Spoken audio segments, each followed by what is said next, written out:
tarde, bem-vindos todos, bem como aqueles que nos acompanham pela internet. Nós estamos hoje encerrando esse ciclo de conferências idealizado pelo acadêmico Antônio Carlos Sequim, intitulado Caminhos da Ficção. E temos o prazer, nesse momento, de receber o acadêmico Marco Lucchesi, de quem eu vou ler um currículo resumido e que, apesar disso, é bastante denso, como vocês verão. Atual presidente da Fundação Nacional, Marco Lucchesi é professor titular de Literatura Comparada na Faculdade de Letras da Universidade Federal do Rio de Janeiro. Poeta, romancista, memorialista, tradutor, ensaísta e editor. Em sua ampla produção, contemplada por diversos prêmios, destacam-se Esfera, Meridiano Celeste e Bestiário e Clio. Meridiano Celeste e Bestiário e Clio é um livro, né? Mais ou menos. E tudo é poesia. O Dom do Crime, O Bibliotecário do Imperador e Adeus Pirandello. Não precisa ler tudo, não. Aí são romances. É muito chato. Mas eu acho que não para nós. Acho que sim, mas...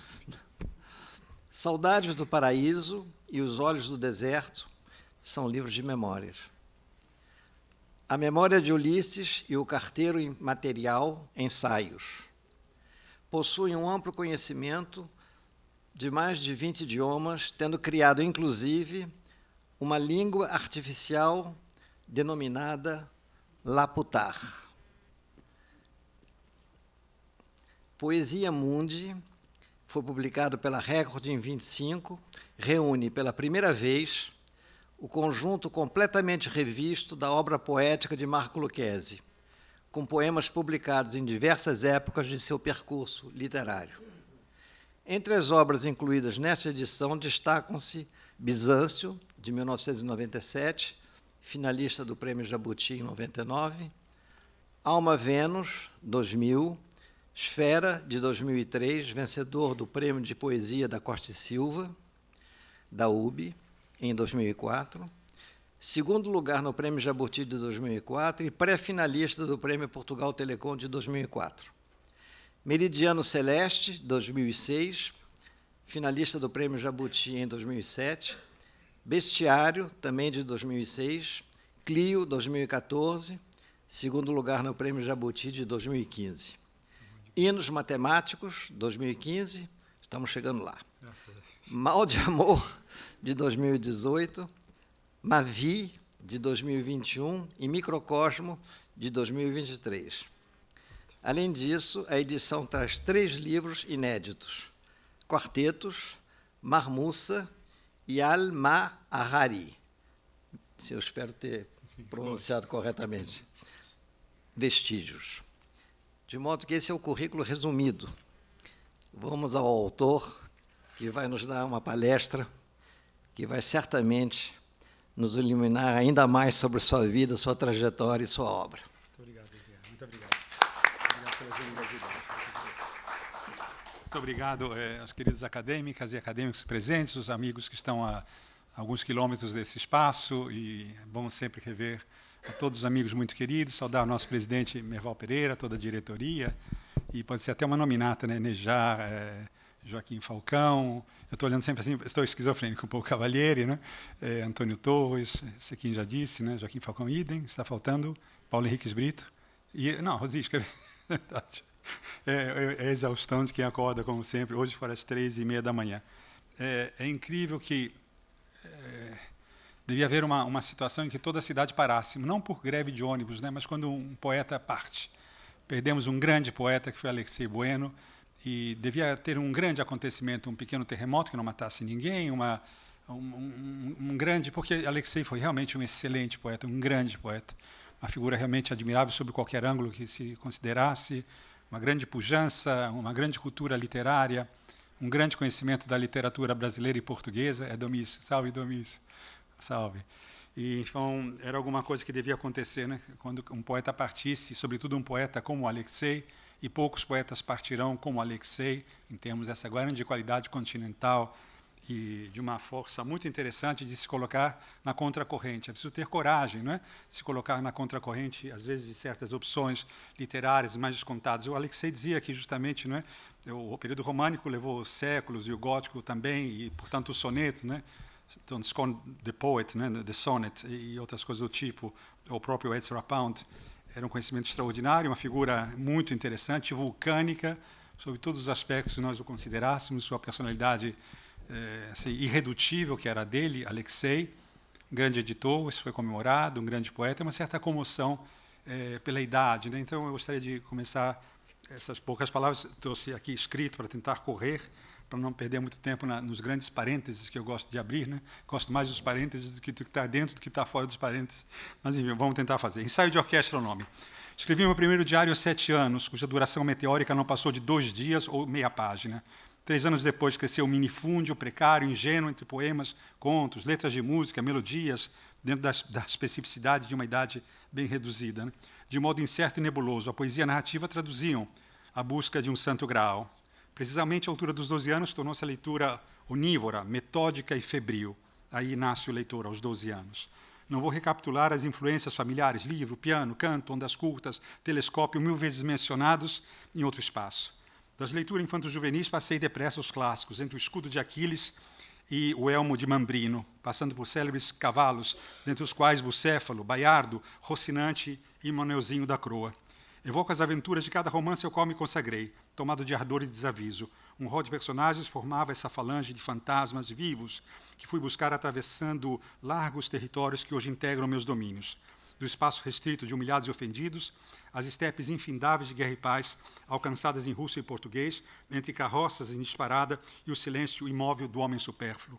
O descortino dos longos diálogos tão envolventes e fascinantes de Stendhal com Fabrício Del Dongo e a marquesa Sanseverina, ou Sanseverina, mas é Sanseverina, Julien Sorel e Mathilde de la Mole, como que inscritos numa língua nova e transparente. E Clarice, sobretudo Clarice, bem mais tarde Clarice, na música do pensamento, no gélido calor de sua linguagem, feita de espasmo e de silêncio. Clarice, que me dava estranhamente terra firme, depois dos 9 graus da escala Richter, em perto do coração selvagem. E quer dizer do arrebatado corpo santo e a descoberta de seu teatro vertiginoso muito antes da obra de Antonin Artaud.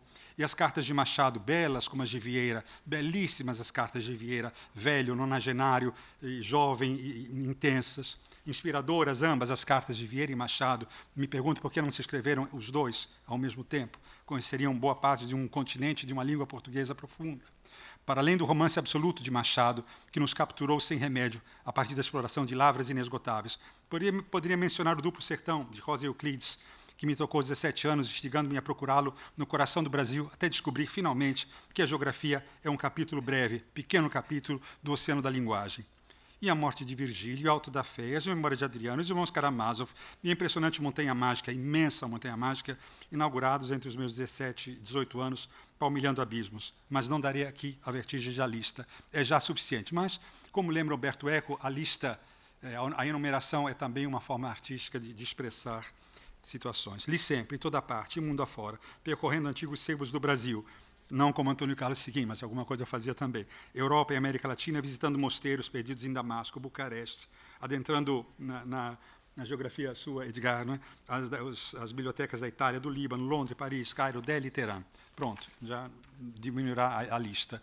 E, sobretudo, longas horas na minha amada, adorada Biblioteca Nacional. Quantos dias de tarde celeste, eletrizantes, vi nesse templo do espírito, desde os 15 anos, fascinado por essa grande máquina do tempo, porto de paz, encontro de acolhida, casa onde formulei planos soberbos, arrebatados, notas que me pareciam preciosas, enquanto aspirava a legenda dos séculos, o aroma de couro e pergaminho no Santo dos Santos, a sessão de obras raras. Fiz do livro meu destino. Morei anos a fio numa biblioteca transvestida de casa. Não imagino uma vida sem a clara solidão, sem o abismo raso da página, sem os longos passeios por entre bosques e bibliotecas, sem um confronto vivo, sem um confronto entre vivos e mortos, onde mal distinguimos um do outro no campo eterno da biblioteca. Multiverso. Para dizer de meus romances, poderia, quem sabe, começar pela mesa onde escrevo.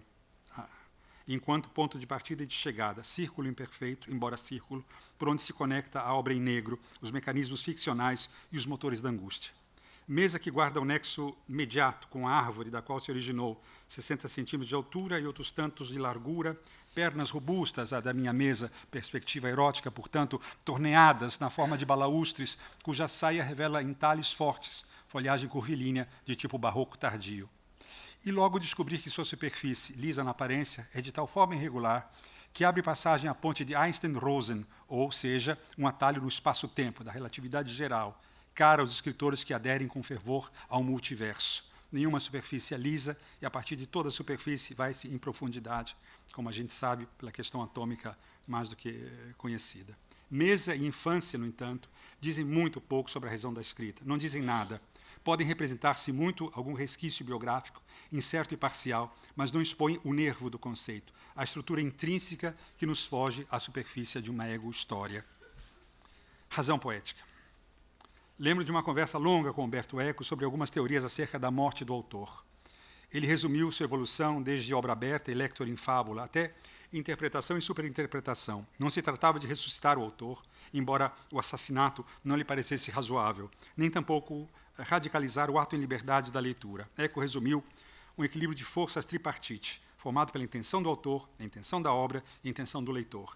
Assim, portanto, a intentio auctoris, a intenção do autor, é parte, não todo, ideia relativa, não absoluta, deixando de ser o oráculo da exegese, apenas uma voz importante, bem entendido, que integra o terceto. Portanto, eu já me desautorizo, antes que alguém me desautorize, porque eu não tenho nenhuma autoridade para dizer o que quer que seja a respeito de mim, porque a minha opinião é tão fluida e tão desnecessária quanto qualquer outra que não faça parte desse triângulo. A intenção do autor, a intenção da obra, cuja linguagem é infinita e me transcende, e eu não tenho domínio sobre ela até certo ponto. Nós podemos exercer o domínio sobre a obra, mas as questões são mais profundas e escapam, geralmente, a tudo, né?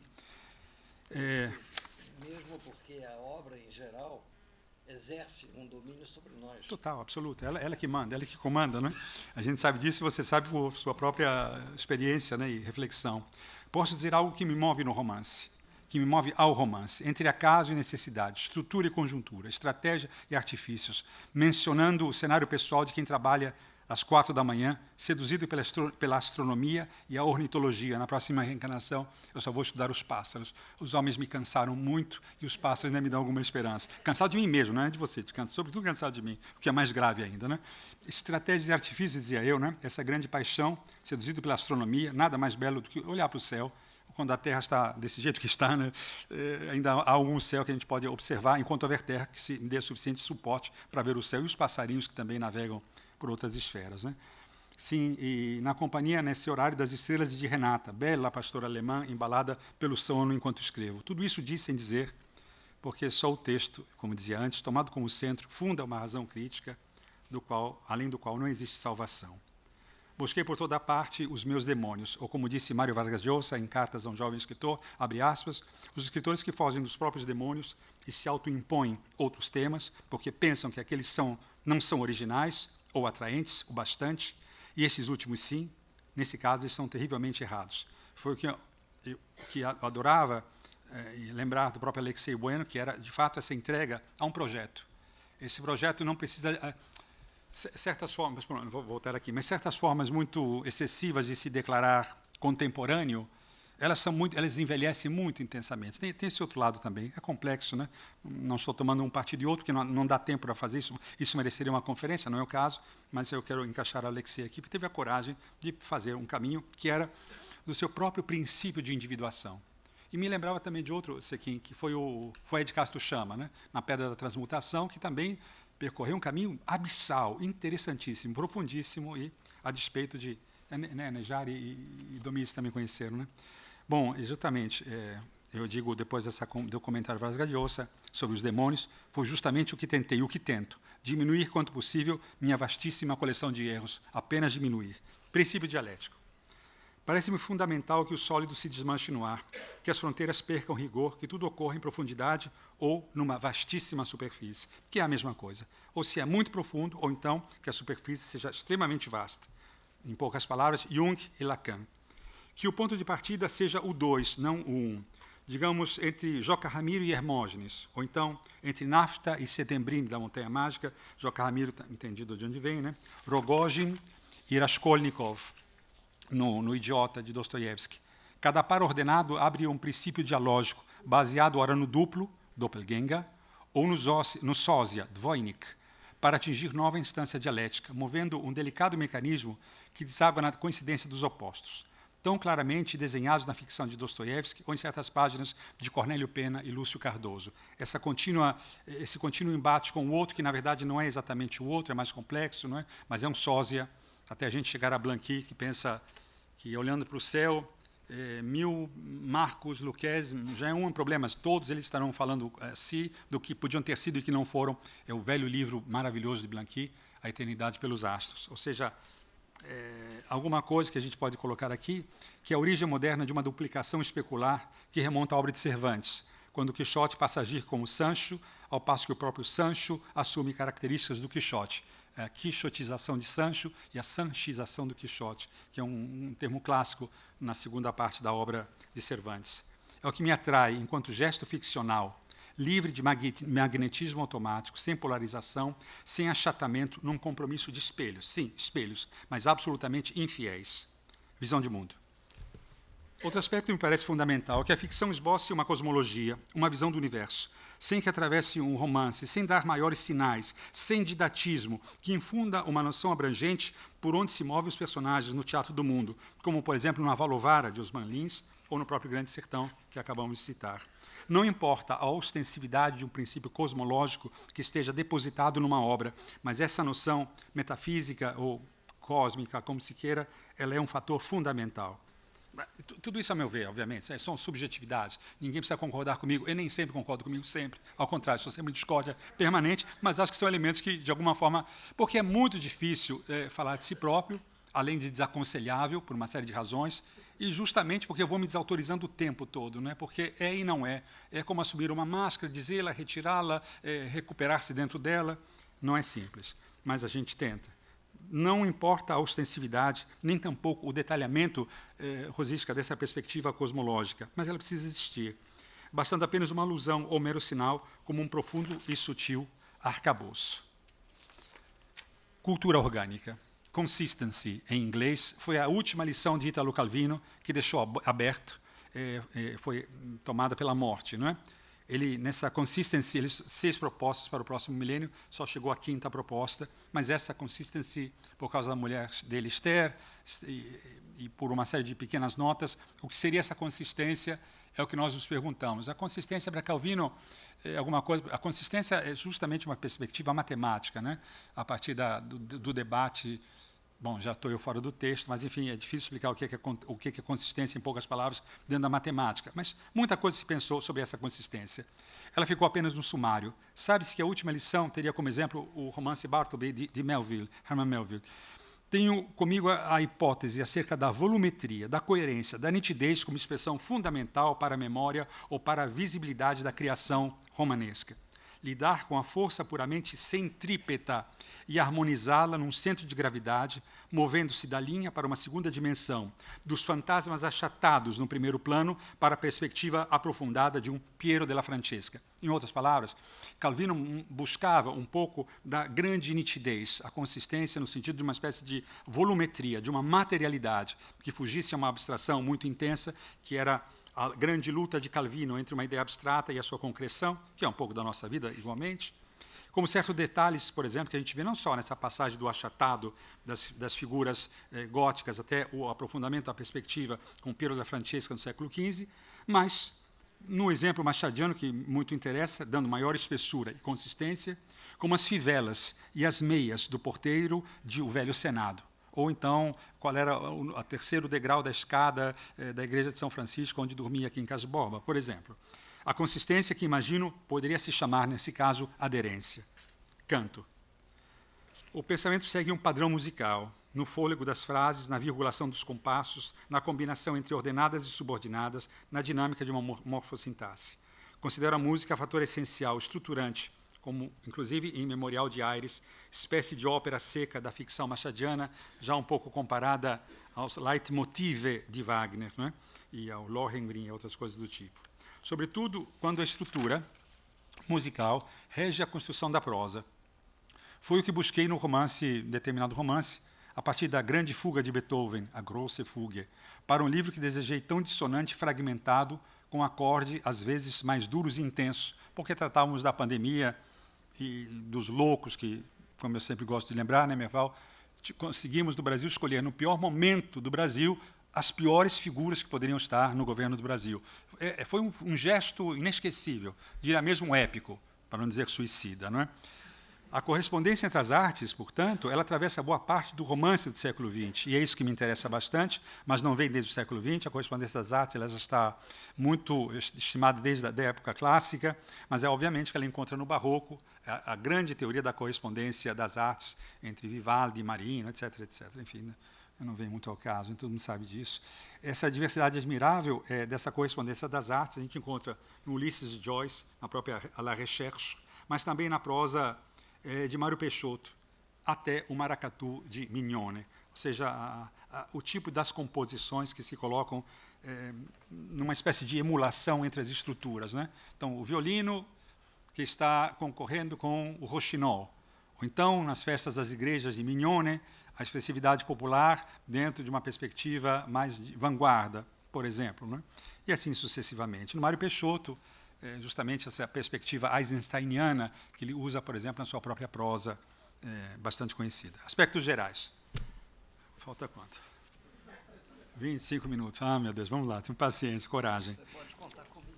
Eu posso contar com você, ok. Na corte. Sim. Os parentes, não tem parentes. Não, você esculhamba tudo, Joaquim Falcão. Os parentes são melhores, né? A gente vive dentro dos parênteses, né? Vive dentro dele, né? E os etc. E os etc, né? Saudosos. Sim, os etc são muito importantes, porque está tudo dentro dele, né? Está tudo no parênteses não declarado. E podíamos fazer toda uma lembrança, uma excursão sobre os etc, né?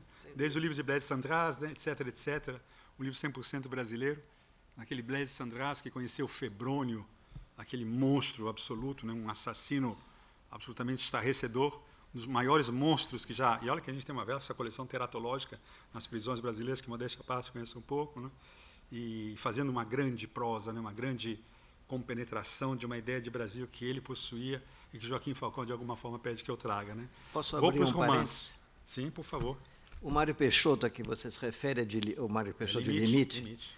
E a prosa que você se refere, ele deixou textos, porque eu não conhecia, eu só conhecia o filme. É um grande poeta, sim. Um poeta muito importante. Maravilha. A obra dele foi publicada, do Saulo, que agora já não existe mais, e grandes textos em prosa, um pouco sobre a teoria dele, né, ligada um pouco à construção de limite, e alguma prosa de uma espécie de homem sem importância, que é uma espécie de releitura, segundo eu imagino, dentro do que eu li, uma releitura do Homem Supérfluo do século XIX, 1860, que vai de Dostoiévski a toda a literatura russa que lidava, né, com essas figuras, Bazarov, né, enfim, dos grandes, até aquela figura muito interessante, né, de um homem oblomovismo, né, o romance de Oblomov, que ele fica quase 300 páginas deitado na cama. Por 300 páginas ele não sai da própria cama. Claro que o Mário Peixoto tinha uma paixão, o Alexei também gostava muito de Mário Peixoto, lembra, né? E essa relação do Mário Peixoto com a literatura russa é muito interessante, né? Desde uma consagração direta aos literatos russos, às obras russas, mas também as ficções, né, que teriam escrito para ele. Seu filme é maravilhoso, mas é realmente maravilhoso. E Eisenstein dizia isso, pena que Eisenstein não viu, mas ele certamente diria o que Mário Peixoto fabricou a respeito de si próprio, que de fato é um livro, é um filme maravilhoso, eisensteiniano sobre alguns aspectos, né, sobretudo a teoria da montagem, né, que é alguma coisa que ele já vinha definindo isso, que, enfim, chega para uma grande parte, né. Então, Joaquim Falcão, vamos fingir que então é um grande parênteses Joaquim Falcão. Na corte, aspectos gerais. Então, vou falar de alguns romances, né? O Dom do Crime foi o primeiro romance publicado. Havia outros em estado larval ou de gaveta, ou de abandono, mas prevaleceu a homenagem a Machado, o interesse pelo passado carioca, todo um sistema de combinação em formas sobrepostas, debate sobre as potências da história, além do estudo de certos limites da ética e da escritura. O romance foi redigido segundo uma linguagem viril, no sentido que precisava ser uma linguagem mais masculina, em virtude de um feminicídio, essencialmente concentrada, cuja poesia distribui e atenua as dinâmicas de fundo, incluindo uma grande e difusa metafísica. Diria talvez hiperfísica, na colheita do detalhe, na obsessão da nitidez, e etc. Então, um pedaço do dom do crime. Um crime, um sobrado, um delírio. De que outros elementos lançar mão para atingir a capital do império, que se afasta vertiginosa do presente, soterrada na poeira, com seus velhos habitantes desaparecidos, cada qual aplicado a estudar a, aspas, geologia dos campos santos. Como reter um ponto imaterial, a densidade específica dos tempos idos, para deixar a superfície do agora e aderir a uma realidade transpassada por um alto coeficiente de solidão?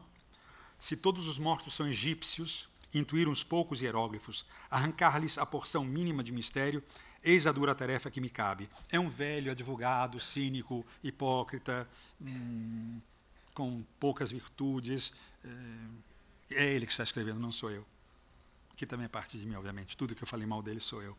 Não haverá, de certo, um princípio Champollion para se chegar a Machado, e ao que gravaram em suas retinas quando passava, digamos, pelo colégio dos jesuítas, subindo a ladeira da misericórdia. Posso auscultar o espaço entre os sinais, reunir poucos e raros fragmentos, compulsar relíquias esparsas, devastadas, aquelas que despontam solitárias das lágrimas do tempo ou dos olhos de Bento Santiago, se é que chorou algum dia.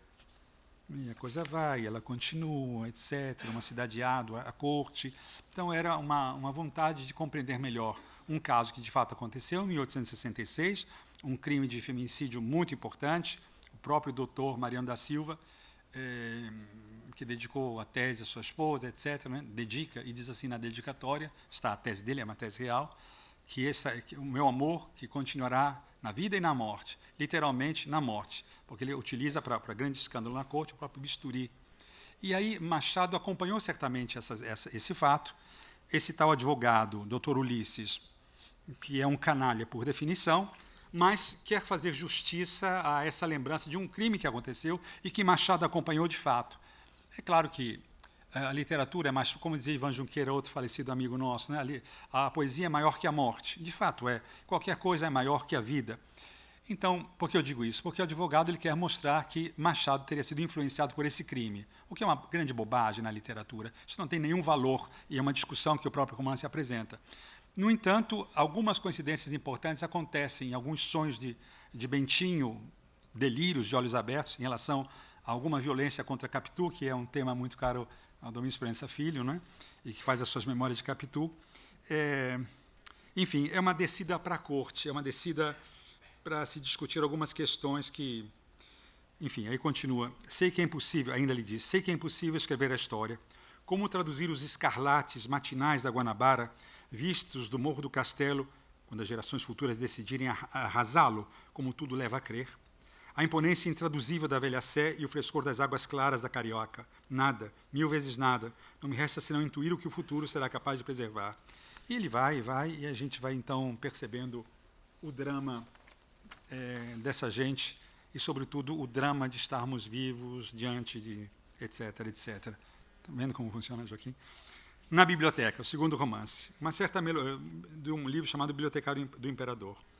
É um homem que, de fato, existiu, um homem absolutamente digno, que era republicano, trabalhou para o imperador, disse para o imperador que era republicano, o imperador disse, não tem problema, eu também sou republicano, de fato ele era republicano, uma série de questões que a gente precisa agora, né, lembrar, e o imperador vai para o exílio e deposita as mãos da biblioteca, do que seria hoje a Quinta da Boa Vista, nas mãos de Inácio, que era o seu bibliotecário.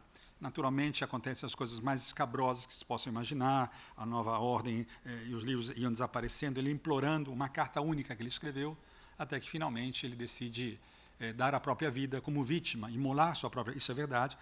E, enfim, decide partir, decide apressar a saída desse planeta, vamos assim dizer. Não é? A narrativa aborda a relação da... Claro que esses dois casos, eles partem de um determinado pressuposto do real, mas depois dane-se o real, não é? A narrativa aborda a relação da biblioteca e dos livros, nas marcas de propriedade, entre a bibliofilia e o furto de obras, entre desenho e arte caligráfica. O Laércio foi agora preso, né? Mas prender Laércio é fácil, eu também posso prender Laércio. O problema é chegar à grande estrutura, que é muito perigosa, chegar à grande estrutura que envolve essa rede que vai do narcotráfico, que vai à desaparição dos livros. Aí é mais difícil. Né? Aí vamos para outros andares da República, né? Mas, se Deus quiser, né, com um pouco de coragem e aderência, a gente vai conseguir recuperar as obras que sumiram de grandes instituições. Ponto. Aí trata de desenho e arte caligráfica, antigas livrarias e gabinetes de leitura. É um passeio saudoso pelas livrarias que morreram no Rio de Janeiro e os gabinetes. Mas é, sobretudo, o resgate de Inácio Raposo, de Corpo e Sangue, nomeado por Dom Pedro, etc., etc. Né? Também aqui, nesse romance, como em Um Dom do Crime, um momento de ruptura entre palavra e mundo, de cujo embate surge um antagonista fictício, o deplorável Barão de Jurujuba. Ele não existe, mas, quando você termina o livro, você encontra o ex-libris do Barão de Jurujuba, e aí o leitor entende que ele, leitor, estava lendo um livro roubado, que é o livro que tem a efígie do Barão de Jurujuba, né? O ex-libris. Essa figura que abraçou a morte do guardião do acervo petrino. A figura de Inácio me tocou profundamente. O romance foi escrito para celebrar sua lealdade e sacrifício. Quantas vezes, contudo, eu me indagava sobre a legitimidade de levar ao romance as raras informações da vida de Inácio, tendo em conta o drama real em que se move o protagonista irreal. Houve um drama. Ele se suicidou. E, ao mesmo tempo, também a discussão dentro do romance, um pouco inspirado por Niebla de Unamuno, de ter um confronto direto e duríssimo com o narrador, que não sou eu nesse caso, mas alguém, né? Como acontece no capítulo 27, e é uma luta interna esse livro. Todos brigam, uma briga intensa. Batem à porta da casa, onde me defendo, tudo em aspas, é o romance, é um capitulinho, né? Há mais de 20 anos das tempestades do mundo. Não esperava, assim como Dom Giovanni não esperava a estátua do comendador, mas ele veio. Confesso a ponta de mal-estar, a centelha de perplexidade.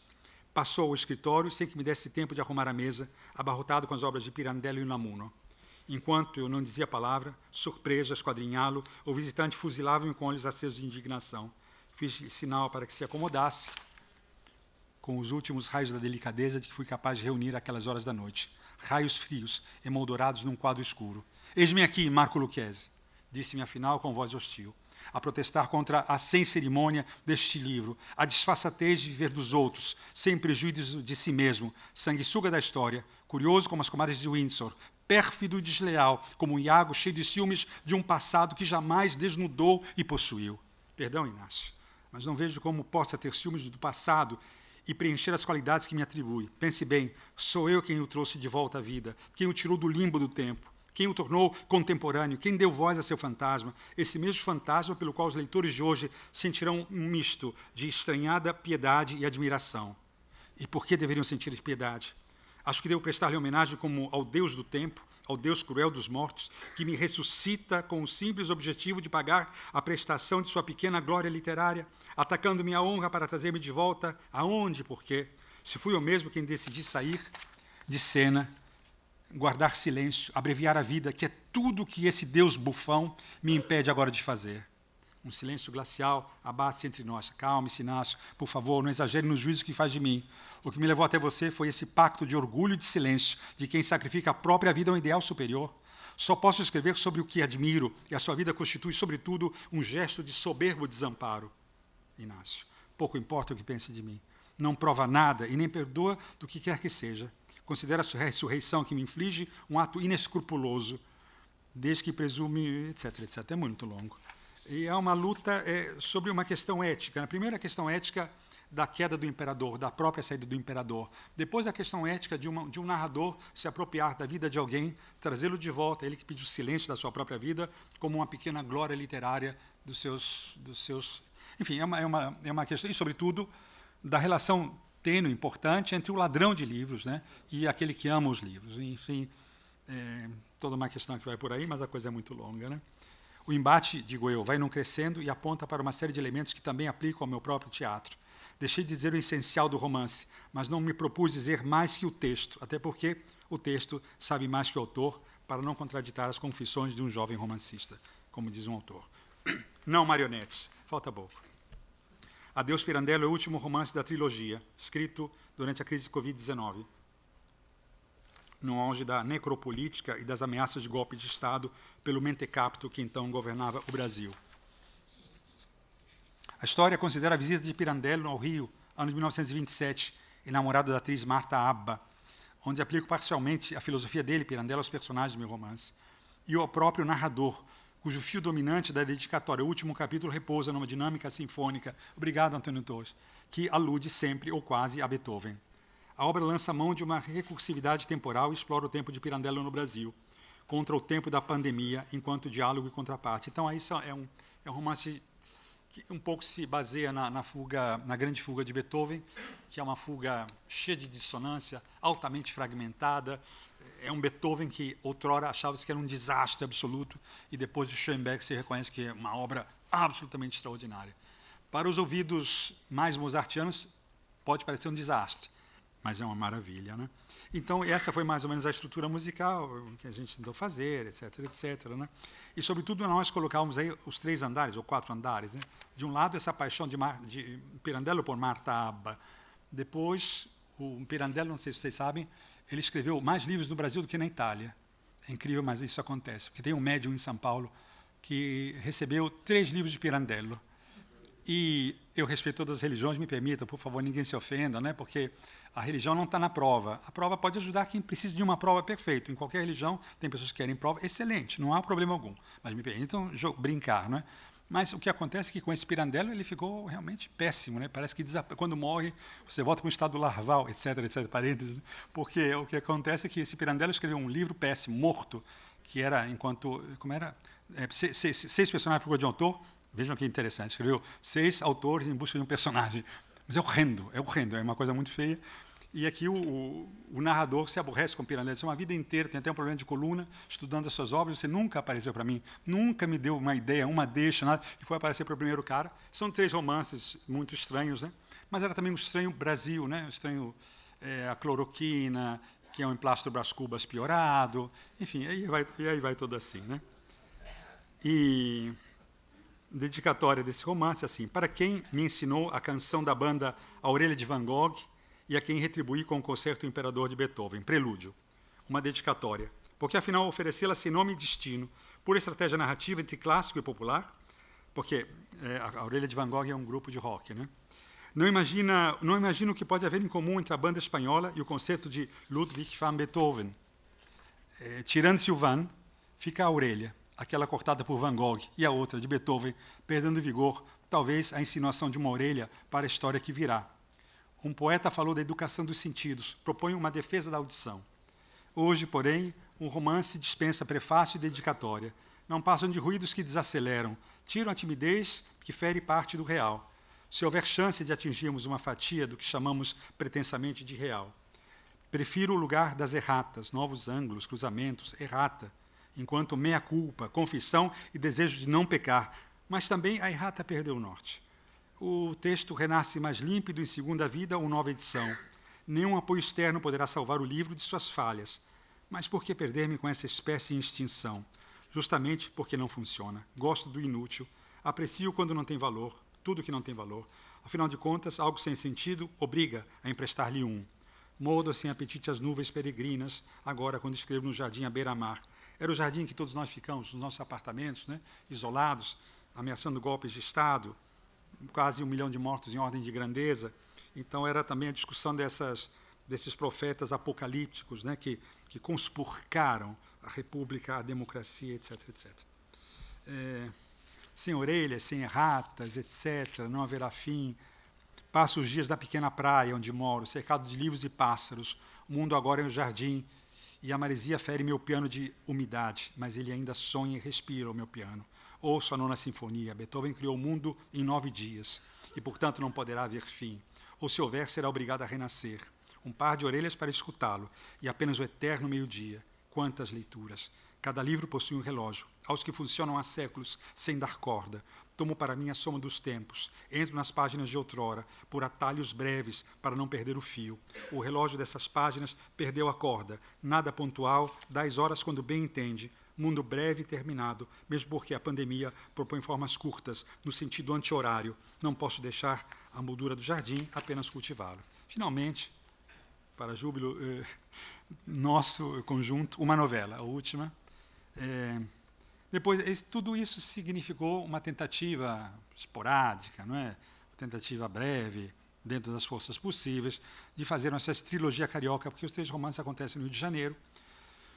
O Dom do Crime, em 1866, O Letário do Imperador, 1891, e A Viagem de Pirandello, 1927.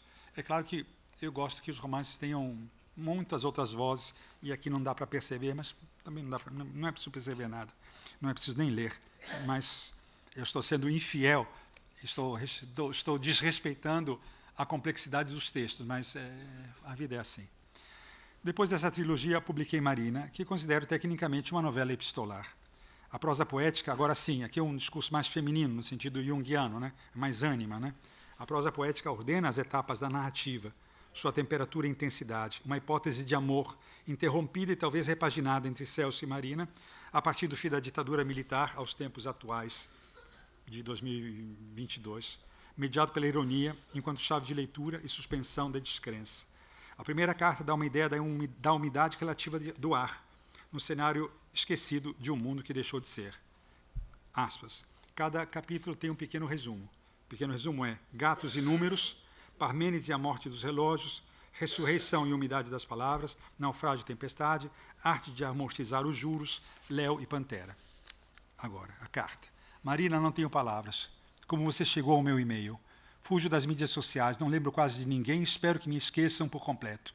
O seu regresso era de todo imprevisível. Chego quase a duvidar, mas afinal, quem é vivo sempre aparece, já não importa onde e quando, aparece. O que de fato conta é a ressurreição, primícias dentre os mortos, os que sobreviveram ao naufrágio. Cristo levou 3 dias para ressuscitar, você 10.000. Tirando os fins de semana, caímos a 9.500. Fossem apenas os domingos, condizentes com a ressurreição, baixamos a 1.040. Portanto, com todos os descontos, você levou 8.960 dias para ressuscitar e escrever-me. Poderia bater pouco mais essa dívida, mas com juros suaves e linhas de crédito. Mas, mesmo assim, a cifra é muito alta. Não importa saber quem se ausentou. De mais a mais, não houve culpa o dolo. O silêncio é um legítimo direito da defesa. 20 anos se passaram e 2 gatos, desde a última carta. Perdi a conta de tudo que passou. O tempo corre vagaroso, depois desaba como um caçador obcecado em liquidar a presa. Léo e Pantera caíram no vértice. Os gatos se abreviam, puxam mais rápido o novelo dos minutos. Já não se apresse tanto. Há muito o que dizer. Temos todo o tempo do mundo. Homens e gatos são eternos. Desaparecem como o sol poente, mas depois regressam. Tornei-me um leitor de Parmênides. Sua mensagem trouxe palavras úmidas, sem ritmo, quase ofegantes. Vou estendê-las no varal. Aparecer um compromisso metafísico. Bem sei da gravidade que me cabe. Minha voz se agasalha no vazio. Selvagem e rebeldia, foge de mim. Pudera, jamais falei com o ressuscitado. Marina também passou à frente de outros projetos ficcionais que segui trabalhando em silêncio para além da metáfora, etc. E aqui me cansei. Bom, é muito difícil falar. Eu agradeço a Sequinha, a gentileza. A Antônio Torres entendeu porque eu agradeci, mas para não comprometê-lo, não completei o agradecimento de todo. Né?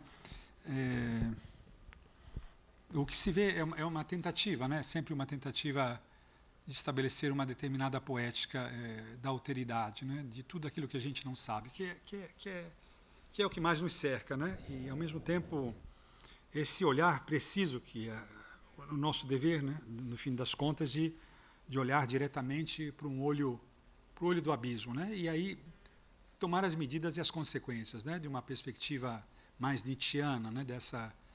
Desse apontamento de Zaratustra, ou então buscar as profundidades metafísicas do sertão e fazer esse grande exercício, que é um exercício sempre da impossibilidade. Né? Exercício... É o Evandro que está lá sentado?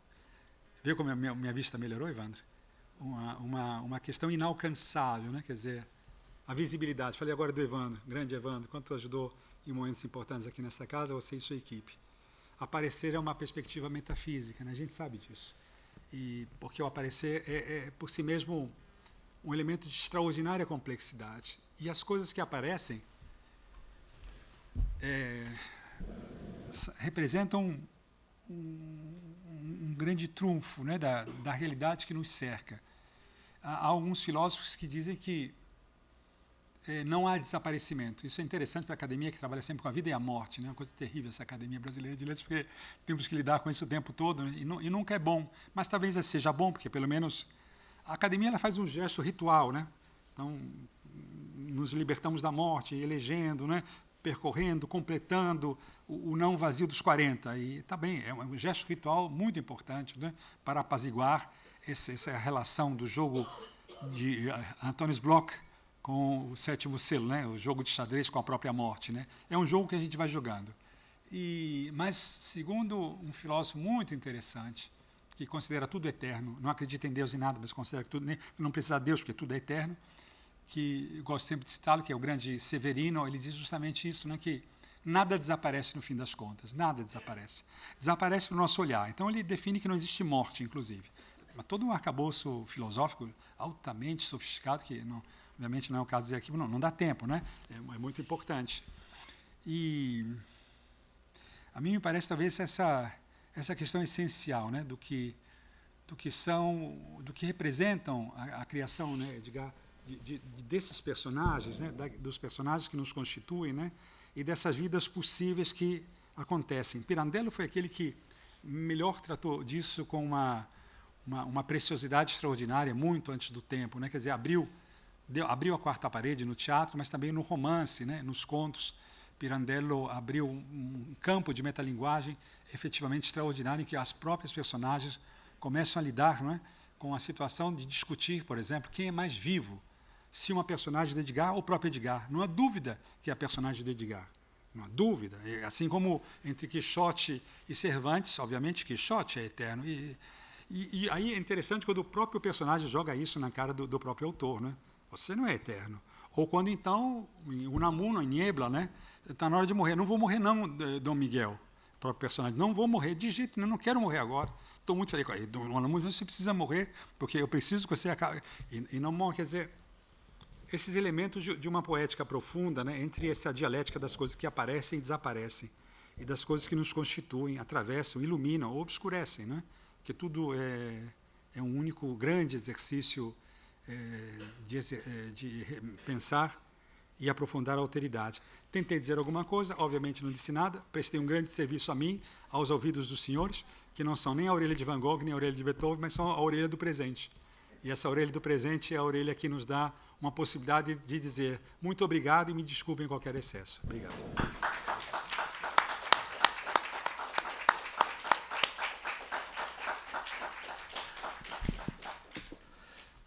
Os americanos têm uma frase que se aplica à minha situação aqui, que é "You are a very tough act to follow".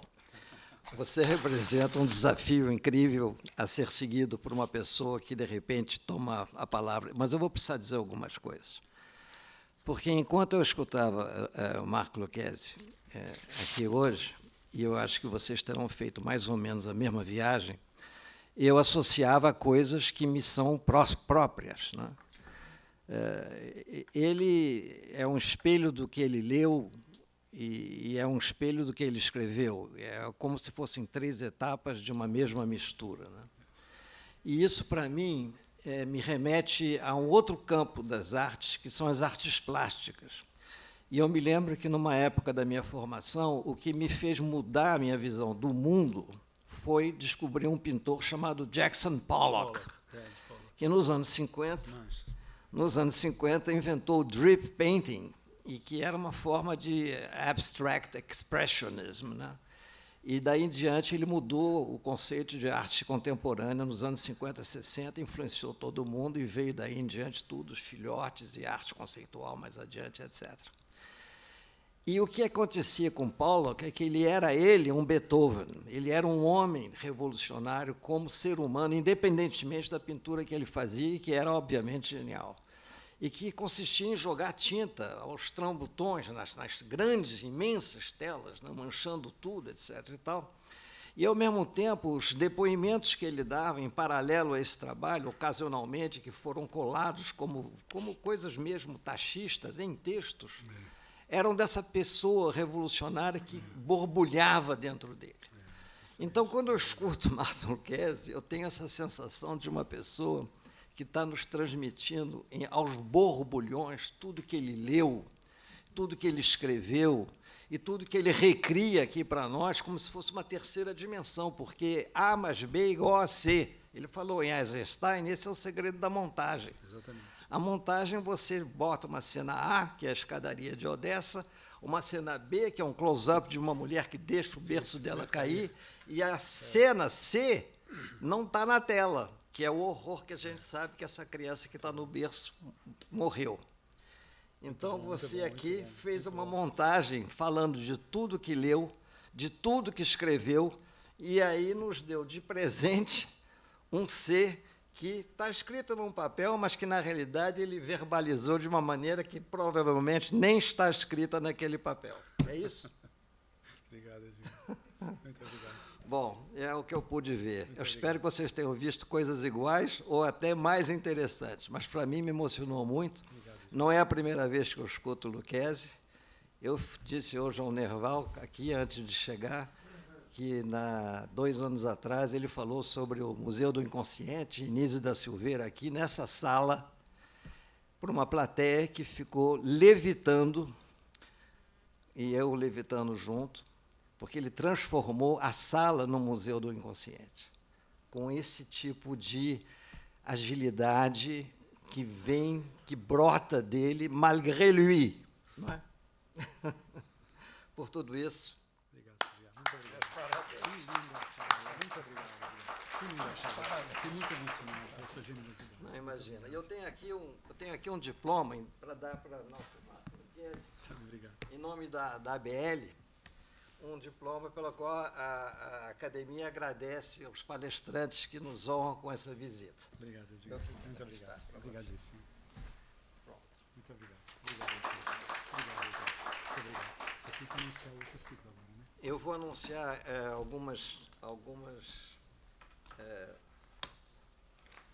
a nossa pequena programação para a próxima quinta-feira, que é um ciclo de Quinta e Cultura, espetáculo teatral baseado na obra de Clarice Lispector, O Livro dos Prazeres. Isso será na quinta-feira, 9 de julho, aqui nesta sala. Perdão. Existe, antes disso, um novo ciclo de conferências, que vai se iniciar na próxima terça-feira, porque esse é o último ciclo dessas nossas palestras sobre, ao redor de 5 acadêmicos, que eu vou até mencionar. Foram eles pela ordem Godofredo de Oliveira Neto, Domício Proença Filho, Ana Maria Machado, Antônio Torres e agora nosso querido Marco Lucchesi, que, num ciclo idealizado por nosso acadêmico Antônio Carlos Sequim, deu uma oportunidade a cada acadêmico de falar de si e de sua obra, de seus desafios, de suas leituras, de suas dúvidas, da sua maneira de trabalhar. Uma iniciativa, pessoalmente, eu me senti muito honrado por coordenar, mas, sobretudo, achei de uma utilidade tanto para nós próprios escritores, quanto para aqueles que estão ligados à literatura visceralmente. E, de modo que, então, o próximo ciclo é esse, pensar o cérebro. E a coordenação será do acadêmico Arnaldo Nisquier, o primeiro conferencista será o acadêmico Paulo Niemeyer Filho. Isso será na próxima terça-feira, 7 de julho, às 16 horas, nessa sala. Na Quinta e Cultura, que é agora na quinta-feira, no dia 9, é isso? Dia 9, quinta-feira 9 de julho, às 17h30, com a apresentação do acadêmico Antônio Torres e a direção de Ernesto Piccolo, haverá aqui um espetáculo teatral baseado na obra de Clarice Lispector, chamado O Livro dos Prazeres. Eu me atropelei um pouco, porque fui atropelado por ele. Então, essencialmente, são essas informações, e eu peço perdão por ter ficado emocionado por estar ao lado dessa grande figura. Obrigado, Gil.